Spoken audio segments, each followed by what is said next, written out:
ואני אדייק את זה ואגיד שאני ילדה מאומצת מווייטנאם, מי שלא יודע. כמה את רואה את עצמך כיוצרת תוכן ביוטיוב? מה הסיבה האמיתית שהתחלת את הפודקאסט? האם היה רגע שחשב לפרוש? האם יש מישהו שרצית להזמין ולא יעז? דבר שאנשים חושבים עלייך והוא לא נכון. רגע של כנות, הפודקאסט של מאי רפאל. שלום וברוכים הבאים לפרק ה-12 של הפודקאסט רגע של כנות. אני לא מאמינה שאני כאן, אני אגיד את זה כל תחילת פרק, כי אני פשוט כל פעם שאני עושה עוד פרק ועוד פרק אני כזה וואו, איך זה קורה? אז אני קצת מתרגשת כמו שאתם שמים לב. אנחנו חוגגים שנה לפודקאסט. מלכתחילה מהרגע שהתחלתי ליצור את הפודקאסט הזה, די אמרתי לכם שאנחנו כזה בחיפוש עצמי, ואנחנו מתנסים בזה, ואנחנו בודקים את זה, ואנחנו רואים את זה, ואנחנו חשים את זה, לא יודעת, כאילו היה הרבה סימני שאלה ודברים שמאוד שמתי על השולחן ובגלוי איתכם, שאני פה כזה חזרתי ליוטיוב, לרשתות החברתיות, כדי לחשוף את עצמי עוד פעם, לשתף, לראות איפה אני עומדת עם זה, כי בכל זאת נכוויתי מהעולם הזה, ואני קצת traumatized. אני בתהליך ריפוי. שנה עברה מאז הפרק האחרון, כאילו הפרק הראשון שצילמתי לכם, וזה אופוריה. זה קצת קשה לעיכול, אני לא מאמינה שהחזקנו עד כה, ושמישהו יעצור אותנו הבוקר. אז קודם כל, לפני שאני מתחילה את הפרק, אני רוצה להגיד תודה רבה לכל מי שכאן איתי, מלווה אותי, מגיב לי, עושה לי לייקים, עוקב, כי הרבה מכם לא עוקבים, 80% מהצופים בפרקים שלי לא פאקינג עוקבים. איפה אתם, גייז? אנחנו צריכים לשמור על עקביות, איך תמצאו אותי אחרי זה באלגוריתם? האלגוריתם! לא משנה, אבל אני אוהבת אתכם ממש, אני אוהבת אתכם, את כל מי שאיתי בזה, מהיום הראשון, אפילו לא מהיום הראשון של הפודקאסט, מהיום הראשון ביוטיוב, ואתם יודעים כמה עברתי. באמת השתנו המון דברים, ואני כאילו אסירת תודה על כל הדבר הזה, כל הזכות הזאת לצלם את התוכן הזה, ליצור אותו בשבילכם, בשבילי, בשבילנו, שרק יהיה לנו אור, ונפיץ אור כמה שאפשר, ושמחת חיים, כי זה מה שאני רוצה לתת ולהפיץ, ולרפא כמה שיותר לבבות שאפשר בעולם. אז אם אתם עדיין לא בקהילה הזאת, ולא עוקבים אחריי, אימא'לה, מה זה היה הצליל הזה? זה הפחד העיקרי שלי בלגור לבד בתל אביב. כאילו פתאום שמישהו יפרוץ לבית, ואז אני כאן לבד. מה אני אעשה? אני כולי לבד. אני אישה שצריכה שוקר. זה צריך להיות חוקי שלאישה יהיה שוקר כמו לשוטרים. שככה היא פשוט תירה את זה עליהם ותגן על עצמה. כאילו, איך אני אמורה להגן על עצמי מפני פורץ? לא, באמת. אז אני מתרגשת ואני שמחה ואני מודה על כל הזכות עליכם. בכללי רציתי לעשות את כל הפרק הזה, להקדיש אותו בשביל זה, למה אני פה, למה אנחנו עושים את זה, מי אני בכלל. ויכול להיות שהרבה מכם גם לא מכירים אותי, כי הרבה צופים או מאזינים חדשים אני מניחה מגיעים מהפלטפורמות האחרות, ששם אני גם מקדמת את עצמי בסדר גודל הרבה יותר רחב, כי הפודקאסט זה בעצם פרק לחודש. אני מעלה לאינסטגרם ולטיק טוק תוכן שיותר דומה לערוץ יוטיוב שהיה לי פה, קצת יותר ולוגים, לייפסטייל, איפור, טיפוח, אופנה, המלצות, יותר דברים שנכנסים לעולם האישי שלי ולסטייל שלי וללייפסטייל, לכל הדברים שאני עושה מחוץ לפודקאסט. כאן אנחנו פותחים את הלב, זה אני ואתם, אני וכל מי שאני אביא לפודקאסט פה, תדעו שהוא בא לפתוח את הפאקינג לב שלו. זה הם, זה רק הם. וכעבור שנה, מאז שהתחלתי את הפודקאסט הזה, אני שמה לב שנורא קשה לקבוע עם אנשים, כי לי יש לוז ולהם יש לוז, וגם מאוד קשה לדרוש מהם את הרמת פתיחות שאני מביאה לפה לפודקאסט, כי זה לא משהו שכל אחד יעשה או רוצה לעשות, כי זה לא קל. אני כמה שיותר משתדלת ורוצה להביא אנשים, יש רשימה, ושוב, אני לא חושבת שהתוכן שלי לבד,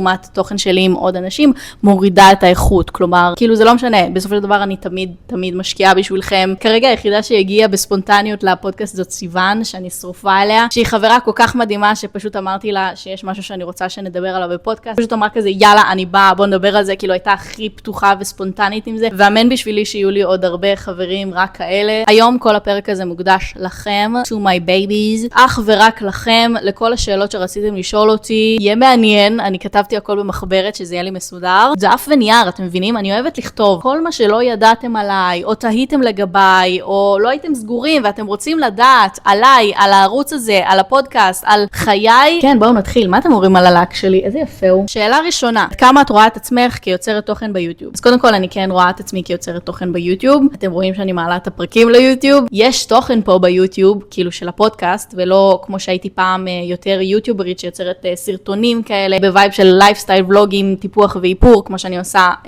באינסטגרם ובטיק טוק, אבל כן, אני חושבת שהעשייה שלי ביוטיוב היום היא לא המרכז של מה שאני עושה, ואני יותר רואה את עצמי כיוצרת תוכן באופן כללי, כי זה לא רק ליוטיוב, אז כיום אני לא רק יוצרת תוכן ליוטיוב, אני יוצרת תוכן באופן כללי, והפודקאסט עצמו, שהוא גם מועלה ליוטיוב וגם לספוטיפיי, זה יותר comfort zone שלי, זה המקום הטבעי שלי, הפורמט שאני רגילה לצלם בו ולערוך בו, ואני מאוד נהנית ממנו, להרגיש את הבית, ממנו הגעתי, וכל מי שבאמת צופה מהלב, עוקב של החיים, יודע שהיוטיוב זה הבית, וכאן זה הלב והנשמה, כמו שאמרתי מקודם, וזהו, כן, זה פשוט יותר טבעי לי להיות כאן, אבל זה לא אומר שזה פחות מהדברים האחרים, פשוט אני מחלקת את התוכן באופן שונה בכל פלטפורמה, כן. שאלה הבאה, מי ההשראה שלך? אני מניחה שהשאלה מתקשרת לפודקאסטים, ומי ההשראה שלי בפודקאסט, ואיך הגעתי לזה. כשהתחילה כל הסאגה של הפודקאסטים, שבעיקר באה לפחות ממני, מאיך שהכרתי את העולם של הפודקאסטים, זה מבן בן ברוך, שקוראים לו המוג'ו של בן בן ברוך. נראה לי אין פה מישהו שלא מכיר את הפודקאסט הזה. ואיכשהו ישר אלגוריתם לקח אותי למאיה ולינוי מבדרך לשלמות, ומצאתי שקט ושלווה בליבי. את האופן שהן מדברות, את התוכן שלהם, את הפודקאסט שלהם. הוא נתן לי המון השראה במה שאני עושה היום. הרבה פעמים יש להם גם דעות שונות, שזה הרבה יותר מעניין. וגם בכללי, אני פשוט אוהבת כאילו girl talk. אני סאקר של הדברים האלה, אני פשוט הכי בחורה שיש. האלגוריתם מציע לי עוד תוכן שדומה לזה, ואז מצאתי את מור חן, שעושה את הפודקאסט אהבה זה לא צחוק, שמערכת שם כל מיני אנשים מעניינים, סלבס, אנשי מקצוע שיש להם דברים להגיד בהקשר לאהבה וזוגיות. ואני הכי כזאת אוהבת לדבר על אהבה, זוגיות, מורכבות, רעילות, אישה לכל דבר. אני אוהבת, אני בשביל זה, אני נועדתי לזה. וכמובן, כמו שציינתי מקודם, בן בן ברוך עשה את זה נורא יפה, את הפורמט של הפודקאסט שלו. הוא מאוד מזכיר את הפודקאסט של ג'ו רוגן, שהוא כאילו ממש מפורסם בכל העולם. עם כל הקונספט, באמת כאילו מרגיש שהוא לקח השראה ממנו, לא יודעת, אולי זה הווילון האדום וכל הסיגרים והאלכוהול, לא יודעת, אבל אני אוהבת את זה, מעריכה את זה, יפה, התרשמתי, לקחתי השראה. אין פה סיגריות ואלכוהול, אבל יש פה אותי, ואני אוהבת אתכם, תשתו לימונדה. שאלה שלישית, מה הסיבה האמיתית שהתחלת את הפודקאסט? מה הסיבה האמיתית שהתחלתי לפתוח את הפודקאסט? אוקיי. אז רציתי קודם כל ליצור מקום שאפשר לדבר בו באופן אמיתי וכנה. כי מרגיש לי שברגע שאנשים פותחים את המצלמה, הרבה פעמים דברים כזה מסתננים, ואתה לא אומר את כל מה שאתה חושב, כי אתה מפחד ממה שאנשים יגידו. אני פחות מתחברת לדבר הזה. אני אוהבת שמדברים איתי ככה. כאילו בגובה העיניים, אמיתי, ברור, פתוח, ואני מאמינה שכל פודקאסט בעצם מייחס לעצמו את הדבר הזה, וכאילו לא יוצאת פה איזה משהו מיוחד, אבל שוב, אני חושבת שלכל אחד יש את הגוון שלו, ואת האמירה שלו, והדעות שלו, ועולם שלם משלו. בגדול פשוט רציתי ליצור משהו שנראה כמו שיחה בין חברות, בין משפחה, משהו נורא אישי ואינטימי ואמיתי, שבעצם יכול לתת לך משהו, כי הרבה פעמים אני מרגישה שבשיחה עם אנשים, אפשר הרבה פעמים להגיע לכל מיני נקודות שיכולות כזה לדייק אותך, או להעיר לך איזה משהו, וכאילו אני מאוד מאמינה בלדבר, כמו ששמים לב פודקאסט, זה מקום שרק מדברים בו למיקרופון, וכל הדברים האלה לדעתי מעצב אותנו, וגורם לנו באמת לשאול שאלות, ולהיות אנשים תבוניים, להתחכם, המילה חוכמה, לשאול שאלות, להיות סקרנים, כי אם בסוף אתה יוצא מנקודת מחשבה שאתה תמיד יודע הכל וצודק, אז כנראה שאתה לא, אתה בור, אתה פשוט לא מבין שאתה לא מבין הכל, ושיש עוד מה ללמוד, ותמיד יש מה ללמוד, תמיד יש עוד, ואנחנו אף פעם לא נכסה את הכל, אנחנו לא אלוהים, אבל אני כן מאמינה באלמנט הזה של לחלוק, תקשורת, אנשים, וללמוד אחד מהשני. שאלה רביעית, האם היה רגע שחשב לפרוש?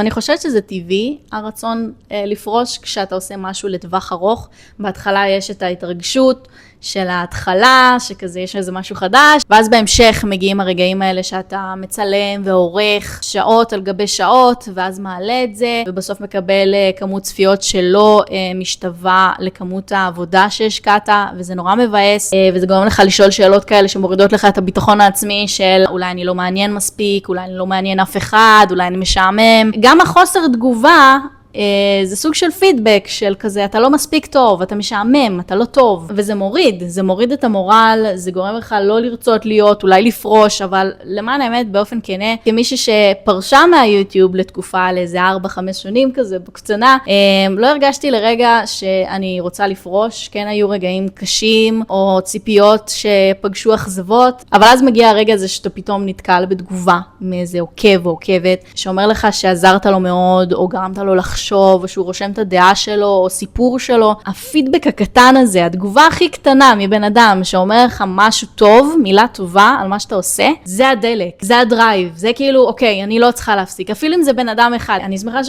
שבכל הרגעים האלה זה לא גרם לי לרגע לחשוב על לפרוש, כי באמת בכל פעם שאני יוצרת לכם פרק, אני עושה עוד צעד קדימה של למידה והתפתחות ולשפר את הפודקאסט ואת עצמי, ואני מאוד מאמינה בזה שכאילו כדי להצליח באמת חשוב לא לוותר ולהמשיך קדימה, להמשיך הלאה, וזהו, אני שמחה להיות פה. שאלה חמישית, מה הדבר שהכי הפתיע אותך מאז שהתחלת? בפודקאסט או בכללי? טוב, אני אתייחס לשתי הדברים. מאז שהתחלתי את היוטיוב, מה שהכי הפתיע אותי זה שאנשים זוכרים את כל מה שאמרת.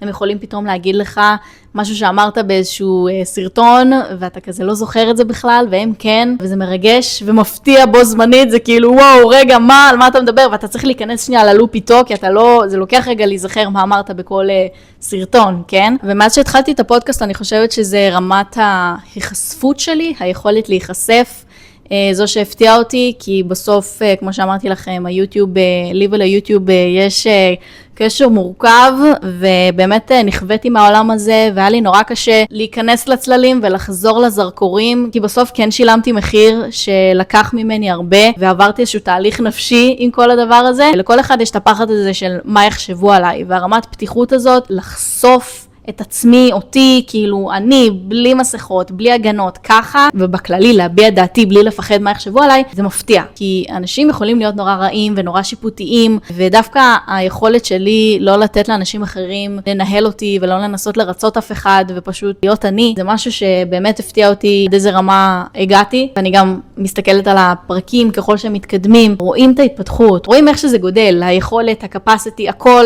פשוט נרפא לאט לאט. אוקיי, שאלה שישית, האם יש מישהו שרצית להזמין ולא העזת? אני לא יודעת, אני כאילו באמת לא העזתי לשאול, כי אני עדיין כזה, אתם יודעים, בהתפתחות, בהתגלמות, הפודקאסט הזה כזה ביישן טיפה, אנחנו מנסים עם הלוז, עם הזמנים, עם העבודה, עם הלימודים, אני כאילו קצן, חמוד, קוקטי, והרגשתי שזה לא מתאים עדיין בסדר גודל של מה שאני עושה כרגע, אבל אני אגלה לכם, כי מה יש לי להפסיד? גם ככה אין כל כך הרבה צפיות לפודקאסט הזה. מישהו שרציתי להזמין ולא העזתי להזמין זה בן גורדון. תקשיב, אני יכולה על התוכן שלו, על כל מה שהוא עושה, כאילו זה שהוא מטייל בעולם, אני אובססיבית לסרטונים שלו, לתוכן שלו. כאילו אם הייתי גבר בן 23, זה מה שהייתי רוצה לעשות. אבל כן, האמת שכן, הייתי בכיף יושבתי טוב. אני לא יודעת אם היה רוצה להיות בפודקאסט כזה נשי וכזה לא מוכר כל כך. אפילו אפשר לקרוא לזה ברמת הפודקאסט מחתרתי, אבל כן, למה לא? זורקת לאוויר, כן, אוהבת את התוכן שלו. בחור מוכשר מאוד, יודע לערוך תוכן בצורה מעניינת, לספר סיפור. אני שבויה לגמרי, חד משמעית. נראה לי כולנו, לכל מי שנמצא ביוטיוב, יודע מי זה בן גורדון. תגידו לי אתם, אני צריכה להזמין את בן גורדון להתארח פה? לא יודעת. I don't know. שאלה שביעית, האמת שאני עוקבת חדשה, והייתי שמחה תספרי על עצמך קצת. טוב, אני בשמחה. אני מאי, אני בת 28, אני גרה בתל אביב, סטודנטית לעיצוב, שנה שלישית, תקשורת חזותית, עיצוב גרפי, איך שתרצי לקרוא לזה. אני יוצרת תוכן באינסטגרם, בטיק טוק, ועושה פודקאסט ביוטיוב. יש לי כלב קטן שאני מגדלת, בן זוג שאני אוהבת מאוד. מה עוד אפשר להגיד על עצמי? ניגנתי איזה 10 שנים בפסנתר, לימדתי את עצמי לנגן בגיטרה, אני מאוד אוהבת לשיר ולכתוב שירים. יש לי כלב אחד קטן, בן זוג שאני אוהבת מאוד. אני מגדלת צמחים, אני אוהבת לבשל, אני אוהבת להתאמן המון, אני כאילו כבר איזה 8-9 שנים מתאמנת ברצף, בחדר כושר, מרימה משקולות, זה מלא. ברצף, כאילו לא הייתה הפסקה או משהו. אני אוהבת לייפסטייל של טיפוח, איפור, אופנה, אני כאילו all about it. יש לי מלא קעקועים שחורים, בלי צבע, כי אני אוהבת קעקועים שחורים. וזהו, כן, אני באה לך לדעת עוד משהו, אם פספסתי משהו, את מוזמנת, לכתוב לי פה, לכתוב לי באינסטגרם. You do you, babe, מה שבא לך, אני כאן. זה כזה מוזר, הרבה פעמים שאומרים לי כזה, ספרי על עצמך קצת, אני כזה, טוב, אני גרה בתל אביב, גם נשמע על ההתחלה סופר מתנסה ופלצני להגיד, אני גרה בתל אביב. אני לא תל אביבית. את זה לא אמרתי. אני במקור מאזור חיפה. אני מהצפון. טוב, האם אני קצת מאבדת את הריכוז שלי? יש פה הרבה שאלות. סליחה. שאלה שמינית, האם את מרוצה מהמקום שהפודקאסט נמצא בו היום? אתם רוצים את התשובה הכנה שלי? כן ולא. כן ולא זה יכולה להיות התשובה. אני אגיד לכם מה. כן מרוצה ששנה נשארתי פה והתוכן מתפתח עם הזמן וגם אני מתפתחת עם הזמן ואנחנו כזה בונים משהו יפה, אז כן, אני שמחה להיות כאן, כן, כאילו איזה כיף, וגם לא, כי בסופו של דבר, מי שיודע, היה לי ערוץ יוטיוב מאוד גדול, כמות יפה של עוקבים, ואז כזה נעלמתי, עזבתי בשיא, נעלמתי בשיא כזה, וכאילו הייתי רגילה למספרים מסוימים, ואז לחזור אחרי הרבה זמן, ולחוות מספרים הרבה יותר קטנים, זה שוק. זה לא שאני בשוק לגמרי מזה, ברור שכאילו אמרתי, אם נעלמתי וחזרתי, אנשים לא יישארו, כאילו, האלגוריתם גם שכח ממני, כאילו, נעלמתי לכמה שנים, כמעט 5 שנים, זה המון זמן. אז כאילו, כן ידעתי שזה לא יהיה באותו סדר גודל, אבל אם להיות כנה, אני לא יכולה להגיד שלא התבאסתי על זה, כאילו, זה בסדר, לא הכל קורה לפי איך שאתה רוצה, לכל דבר יש את הזמן שלו, ואני כאילו בתהליך של קבלה על כל זה, כאילו, והבנה של כל התמונה, אבל זו התשובה הכנה שלי, כאילו, אני מרוצה ולא מרוצה. השאלה 9, מה הדבר שהכי היה לך קשה לחשוף מול המצלמה? אתם עושים לי מה זה מאתגר פה? תנו לי לשתות רגע. קודם כל ישר עולה לי משהו לראש, כי זה הדבר שהיה הכי קשה לי לשתף, מן הסתם מול המצלמה. אבל בגדול, מה שהיה הכי קשה לי לשתף מול המצלמה זה הזוגיות הראשונה שלי, הקשר הראשון שהייתי בו, עם בן. כאילו, הייתי בהמון סימני שאלה אם אני אצליח בכלל לדבר על זה. פתחתי את זה בסוף. זה היה ממש לא פשוט לי, כי הרבה זמן, הרבה שנים, אני האשמתי את עצמי בזה. לדבר על זה עוד במצלמה מול אנשים שאני לא מכירה, זה ממש ממש קשה. אז אני הכי גאה בעצמי בעולם שכן הצלחתי לשתף אתכם בזה. בוא נשתה עוד קצת. שאלה 10, את מרגישה לחץ להתחתן, להביא ילדים או להצליח? אני בת 28 כבר אמרתי. אני לא יודעת אם השאלה מכוונת, אם אני מרגישה לחץ חברתי להתחתן, או שאני רוצה להתחתן באופן אישי. כי באופן אישי אני רוצה להתחתן. אין לי לחץ כלשהו, כאילו אני לא ברייטזילה, ואם הכוונה ללחץ מבחוץ, אני מרגישה שיש לחץ שאני אתחתן, אבל זה עדיין נראה לי לא על הפרק, כאילו, אז זה באוויר, זה יקרה, אמן, תפו חמסה. לי אין לחץ, מהסביבה יש. לגבי להביא ילדים, גם יש לחץ מהסביבה, ומהצד שלי אין לחץ, אבל יש לחץ, כי יש את השעון הביולוגי, ואני מאוד מאוד רוצה להביא ילדים, בן ובת, ליתר דיוק, ואני מקווה שזה יקרה, בעזרת השם, תפו חמסה, אני אמשיך להגיד את זה. צריך לדפוק על עץ. ולגבי לחץ להצליח, כמובן שאני מרגישה לחץ להצליח, מאוד יקר במדינה הזאת, מאוד קשה להיות בחורה צעירה, או זוג צעיר במדינה הזאת, שמשתייך למגזר החילוני. שאלה מספר 11, את מרגישה שאת במקום שבו חשבת שתהיי בגיל שלך? קודם כל, לא. אני לא חשבתי שבגיל 28 אני אגור בתל אביב. דבר שני, לא חשבתי שאני עדיין אהיה בתואר, חשבתי שאני אהיה אחרי תואר, באיזושהי עבודה מסוימת, אבל עדיין לא, not yet. ואם כבר מדברים על זה, אני אסיים את התואר בגיל 30, אתם מבינים? זה כאילו, וואו. כל שנה אני חיה, ומה שיהיה, יהיה. אני לא כאילו חושבת כל כך הרבה קדימה, אבל כאילו, לא יודעת, אולי חשבתי, כשהייתי יותר צעירה, שיהיו לי ילדים בשלב הזה, כי אמרתי שמגיל 25 אני אהיה מוכנה להיות אימא, מנטלית. זה נכון, מגיל 25 אני באמת מוכנה מנטלית שיהיה לי ילד, אבל אני כאילו, זה לא שאני ממהרת ומנסה להביא ילדים מאז גיל 25 עם כל מי שיבוא. חשוב שגם יהיה להם אבא נורמלי, שאני אכיר אותו, שאני אסמוך עליו, שהוא יהיה אבא טוב, אי אפשר ככה סתם פשוט להביא ילדים, לא החלטה שצריך לקבל בקלות דעת. אז כן, אני לא בדיוק מה שציפיתי להיות בגיל הזה, אבל גם אני לא כועסת על זה. כאילו, אני ממש סבבה מאיפה שאני, ולא צריך להאיץ דברים, צריך ללכת עם הקצב האורגני שלנו. לכל אחד יש קצב אחר, וזה בסדר. שאלה מספר 12, מה הדבר הכי יקר שאת מוציאה עליו כסף בלי להתחרט? נראה לי שהדבר הכי יקר שאני מוציאה עליו כסף זה בסמים, ואני לא מתחרטת על אף שקל. אני אובססיבית לריחות טובים, ויש לי המון בסמים, ואם זה לא היה כזה יקר, הייתי מחזיקה אפילו כפליים, ואם לא יותר, בסמים ממה שיש לי. בסמים זה go to, מי שלא הולך עם בסמים לא ברור לי למה. בסמים אני גם מחשיבה שמן גוף, שזה גם עמיד יותר, וגם עדין יותר לפעמים בריח, הכל טוב. בסמים זה החיים. תלכו עם בוסם. שאלה מספר 13, מה הדבר הכי מביך שעשית בשביל מישהו שאהבת? זה זיכרונות שלא בא לי לעלות. אני לא גאה בזה, אבל בתקופה שנפרדנו, התקשרתי לאמא שלו, לשאול אותה מה קורה איתו, ולמה הוא מתנהג ככה. כאילו פשוט ילדה שלא הבינה את הקונספט של פרידה. כאילו קצת הייתי אובססיבית ולא רציתי שניפרד, והיא ענתה לי תשובות מביכות ברמות, וזה היה מביך ברמות כל השיח הזה, וגם משום מה מצאתי תיעוד שלהם בטלפון שלי, של השיחות האלה, וזה היה פשוט מביך ברמות. מביך ברמות, לא מהרגעים שאני גאה בהם, אבל אחרי טעויות כאלה, לומדים לא לעשות אותם שוב, ולא עשיתי את זה שוב, כאילו גם לא הייתה לי עוד פרידה, תפו חמסה שלא תהיה. שאלה מספר 14, דבר שאנשים חושבים עלייך והוא לא נכון. בשנה האחרונה, שמתי לב שהרבה אנשים תופסים ממני כבן אדם כזה רגוע, בקונטרול, קור רוח, מחזיקה. רואים אותי מאוד אסופה.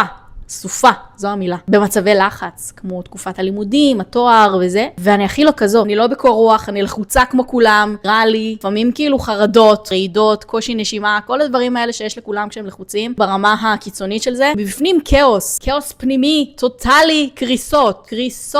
אז זה נורא מחמיא לי שאנשים רואים בי כבן אדם שיכול להחזיק בר שמחה ורגוע וכל זה, אבל אני הכי לא כזאת, אני בן אדם סופר דרמטי, בן זוגי אריק יוכל להעיד לכם, איזה שאלה עמוקה. שאלה מספר 15, האם את מאושרת? מה? כן. כאילו, יש לי זוגיות שטוב לי בה, גרה בבית יפה, אני לומדת תואר לעיצוב, יש לי משפחה מדהימה, חברות מקסימות, מעגל חברים מדהים, וזהו, זה העיקר, לא? כאילו, כן, זה מה שעושה בן אדם מאושר. אני מאמינה שצריך לחיות את החיים, כאילו מחר אתה הולך למות, אז תמיד מדי פעם אני לוקחת דופק, ושואלת את עצמי, האם אני שמחה בחלקי, בחיים שלי, במה שאני עושה עכשיו? אם התשובה היא כן, אז אני מרגישה שאני בנתיב הנכון בחיים שלי, ואני, לשמחתי, יכולה להגיד שאם אני אמות מחר, כן, אני שמחה בחלקי ומודה על כל מה שיש לי. וואו, איזה עמוק ומלחיץ נהיה בו זמנית, אני אמשיך לשאלה הבאה. שאלה מספר 16, הדבר שהכי השתנה בך מאז שהתחלת את הפודקאסט. קודם כל, הפודקאסט מאוד השפיע עליי. אני חושבת שמה שהפודקאסט הכי שינה בי זה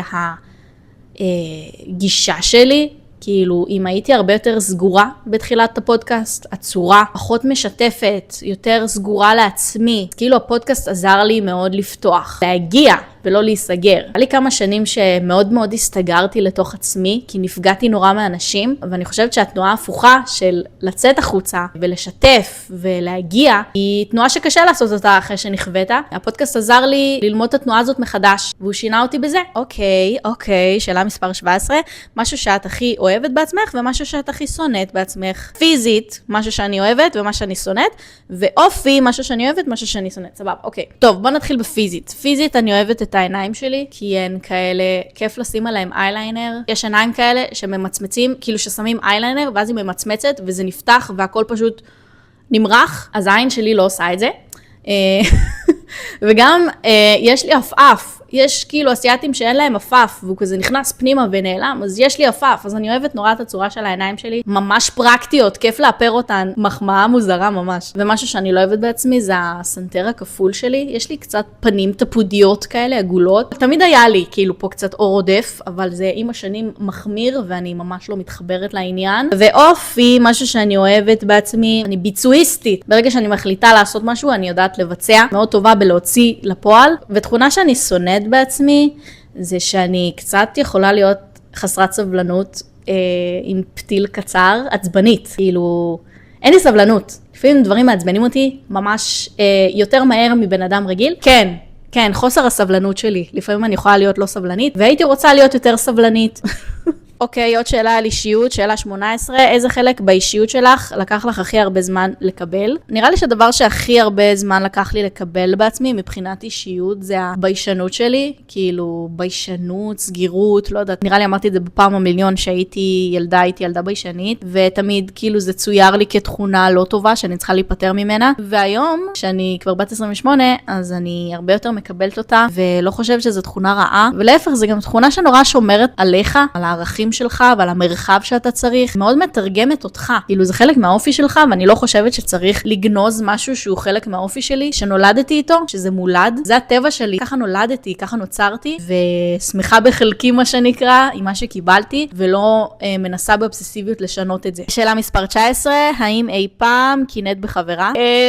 וואו, איזה שאלה מפתיעה. רשמתי את כל מה ששאלתם, אבל אני לא זוכרת את כל השאלות. אם אני אגיד לא, זה יישמע כאילו שקר, כן? אבל רגע, בטוח יש. יש לי, אוקיי.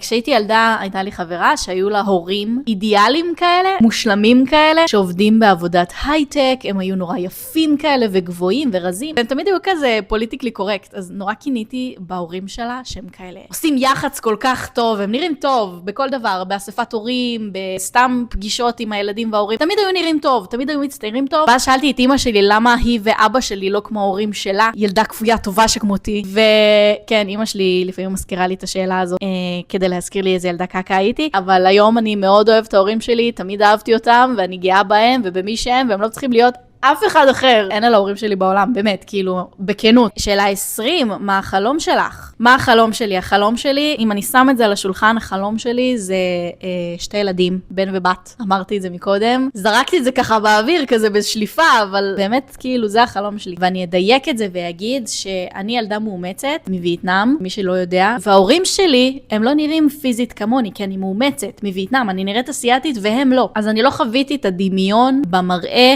החיצוני ביני לבין ההורים שלי, כי הם מעולם לא היו דומים לי, ההורים שגידלו אותי, וזה חלום שלי להביא ילד או ילדה ולראות בו את הסממנים שלי, לראות אותי בו, פיזית, וזה מרגש אותי רק לחשוב על זה, ובכללי ילד זה כאילו עולם ומלואו, שזה אושר גדול עם כל הטרחה וכל הקושי, אין מתנה יותר גדולה מזה. שאלה מספר 21, על מה את מתחרטת? אני כאילו בגדול לא מאמינה בלהתחרט, אם עשינו החלטה מסוימת, אז זה מה שזה נועד להיות, נועדנו לעשות טעויות, כדי ללמוד מהם, אז אני לא מתחרטת על שום דבר שעשיתי, כאילו ככה אני מאמינה, גם בקעקועים, כאילו אם עשיתי קעקוע, עשיתי קעקוע, לא מורידים אותו. לא מסירים אותו. אם כבר עושים על זה קאבר, הכל בסדר, כי התמונה השתנתה, אבל אני לא מאמינה בלהתחרט, בלשנות, משהו שכבר כאילו קרה, כי הוא נועד להיות. יש פה היגיון במה שאני אומרת? אני מרגישה שכן. שאלה מספר 22, האם לדעתך צריך לספר לבן או בת זוג הכל? חד משמעית לא.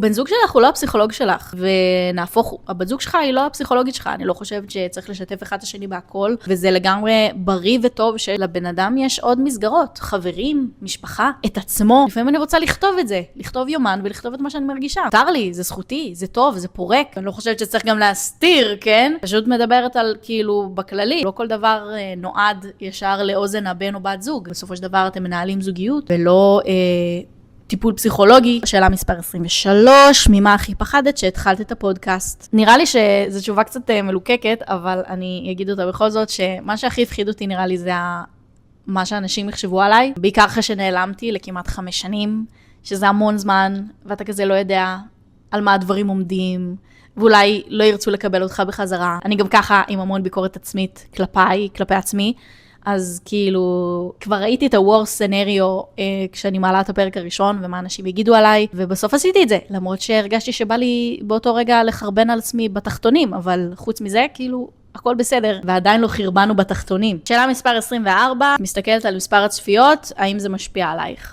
ברור שאני מסתכלת על מספר הצפיות, וברור שזה משפיע עליי. כשזה מספרים לא טובים זה לא קל, וכשזה מספרים טובים ממש קל להתאבסס לזה, כאילו לראות כמה צפיות, וכזה להיות באופוריה, ווואו, וזה. מטורף, כאילו מה שצפיות ועוקבים יכולים לעשות לבן אדם. אם המספרים לא בשמיים, זה הרבה פעמים כזה גורם לך לחשוב על הערך העצמי שלך. ואני חושבת שצריך תמיד להזכיר לעצמנו שזה לא מה שמגדיר אותנו. שאלה מספר 25, כמה זמן באמת לוקח להפיק פרק? אני שמחה ששאלת, כי זה המון זמן.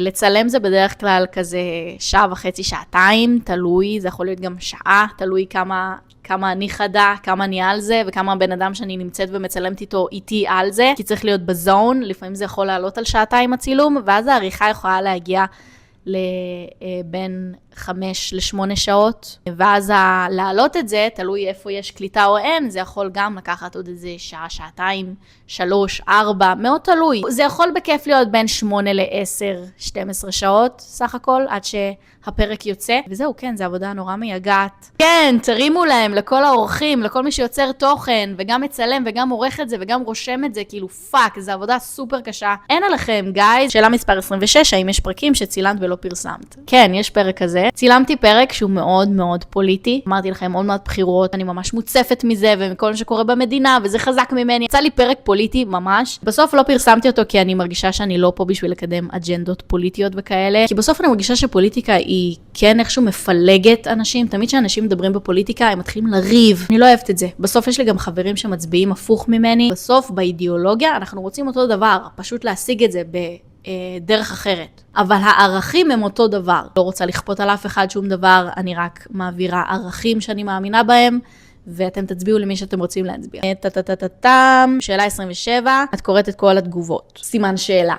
כן, נראה לי. אני מנסה לעבור על כולן וכאילו להספיק, לענות להכל. אם אני מפספסת, אני מתנצלת מראש, כי זה לא אפשרי לעקוב אחרי הכל. גם על התגובות הפחות טובות, לנסות להגיע לדרכי נועם. אני לא אוהבת לריב, אבל כאילו, אתם יודעים, אני מאמינה בדרך ארץ. ויש דרך לפנות, יש דרך לדבר. הרבה פעמים גם בריונות באה ממקום של כאב, אז קשה לי כאילו לכעוס על זה, אלא יותר כזה לנסות להבין מה קורה. וכן, אני חפרנית למות, כאילו, בשביל זה אני פה. זהו, כן, I do my best. 28, איזו שאלה, משתלם לעשות פודקאסט. בגדול, התשובה היא כן, אם יש לך ספונסרים ואתה מצליח וגדול, כמו בן ברוך או בן גורדון, וואו. השם בן זה שם חזק בישראל. כן, בגדול אם אתה בן אדם גדול, שיש לו חתיכת פלטפורמה וקשרים, והוא בן אדם מצליח בתחום, אז כן, כאילו הוא משתלם. ואם אין ספונסרים, אז המונטיזציה ביוטיוב היא קצת פחות שווה, משתלמת כלכלית, אז אם אתם באים ליוטיוב בשביל רווח, קחו את המידע הזה בחשבון. שאלה מספר 29, איפה את רוצה שהפודקאסט שלך יהיה עוד שנה? קודם כל אני מאחלת לו שהוא יהיה קיים עוד שנה. כאילו שאנחנו נחגוג את השנתיים גם ביחד. אני מאחלת שהוא יגדל ויצמח והתוכן ישתפר ושיהיו יותר עוקבים ויותר אנשים בקהילה, ויותר תגובות ויותר טראפיק ויותר כאילו שנצליח ונגדל. אני רואה את הפודקאסט כמו צמח שאני משקע אותו ומקווה שהוא יגדל ויפרח ויהיה טוב. הגענו לשאלה האחרונה, אימאלה, שאלה מספר 30. מה הפודקאסט לימד אותך על עצמך? אז כמו שאמרתי מקודם, הפודקאסט לימד אותי שאני הרבה יותר אמיצה ממה שחשבתי. לא נתתי לפחד ממה שאנשים יגידו, לנהל אותי. נשארתי נאמנה לעצמי, הייתי מי שאני, אני עדיין מי שאני. למדתי על עצמי שאני אוהבת לדבר ולשאול שאלות, ואפילו יותר מזה, למדתי שאני אוהבת לגרום לאנשים אחרים לשאול שאלות ולחשוב, ולהפעיל את החדר, מה שנקרא. כאילו ליצור איזשהו שיח שגורם לך להגיע לכל מיני מחשבות ותהיות, ונראה לי זה הכי טבעי אצלי, כי אני כזאת overthinkerית, רצינית, תמיד במחשבות, והמוח שלי תמיד רץ, הגלגל כאילו נון-סטופ מסתובב. למדתי מחדש שזה האהבה שלי, ליצור תוכן או שיחה, שאפשר לקחת ממנו משהו, ערך מוסף. ועוד משהו יפה שזה לימד אותי, לא כל דבר שאנחנו עושים בחיים צריך לדעת לאן הוא הולך, אפשר פשוט קודם לעשות וללמוד תוך כדי, ולהבין מה המשמעות של זה בהמשך. כאילו לא כל דבר צריך שיהיה לו תוכנית, ולפעמים זה הדרך הכי טובה כדי להתפתח ולגדול, פשוט לעשות, לא לחשוב למה, איך, מה יהיה. לפחות לי השיטה הזאת עובדת, פשוט להתחיל לרוץ, פשוט צריך לעשות את זה, לקבל את הדחיפה הזאת ממישהו או מעצמך ולבצע, ולא לחשוב על זה יותר מדי. התמונה לא תמיד ורודה, ולפעמים כאילו זה פחות טוב, אבל בסופו של דבר הרגעים האלה שקשה לך ואתה נשבר, צריך לזכור לא לוותר בהם. כאילו באמת זה האמונה הכי גדולה שלי על כל הדבר הזה, ומה שהפודקאסט הזה מלמד אותי, שאני חושבת שבאיזשהו מקום שהתחלתי את הפודקאסט הזה, קצת ניסיתי להבין מי אני. עכשיו כעבור שנה שאני עושה את זה, אני קצת יותר מבינה, ואני איתכם לאט לאט לומדת לגלות את עצמי יותר מחדש, וזה כאילו כמו לצאת מהארון, זה כאילו, זה רגע